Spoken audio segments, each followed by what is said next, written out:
Um, Isa po sa mga naging dasal namin nung ginagawa namin ang pelikulang ito, bukod sa magampanan namin ng maayos yung aming mga roles, ay sana maging successful yung pelikula.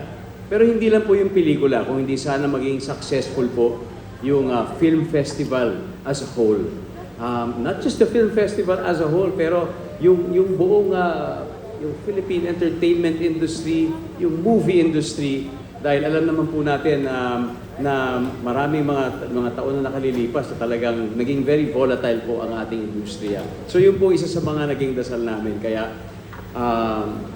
na-surprise po talaga. Sa totoo lang, hindi po namin inaasahan na ganito po magiging resulta ng aming pelikula at ng buong film festival. Kaya nagpapasalamat kami na napasama po kami sa festival na ito. Nagpapasalamat kami na naging bahagi kami ng pelikulang Rewind.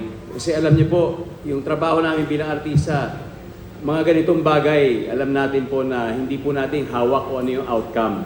Ang hawak lang po namin yung performance namin. Kung paano namin ibibigay yung aming buong puso, buong kaluluwa sa mga roles na ginagampanan namin. Yung outcome po hindi po namin napipredict yan.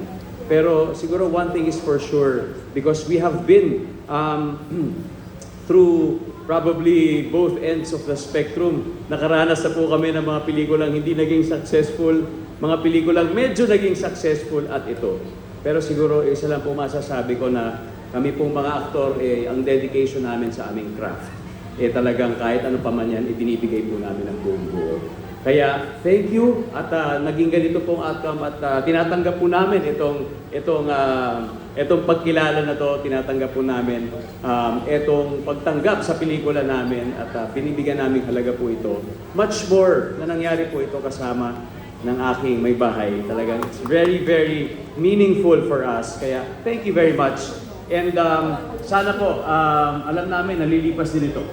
Sana po marami pong makaranas ng ganitong klaseng experience. Sana maging successful po ang buong industriya ng pelikulang Pilipino. Hindi na po ngayon, kundi sa mga susunod pang taon. Muli po, marami pong salamat sa lahat po ng tumangkilik ng pelikulang Rewind. Ang tropeyo pong ito ay inaalay po namin sa inyo. At higit lalo, Lods, iba ka. Thank you.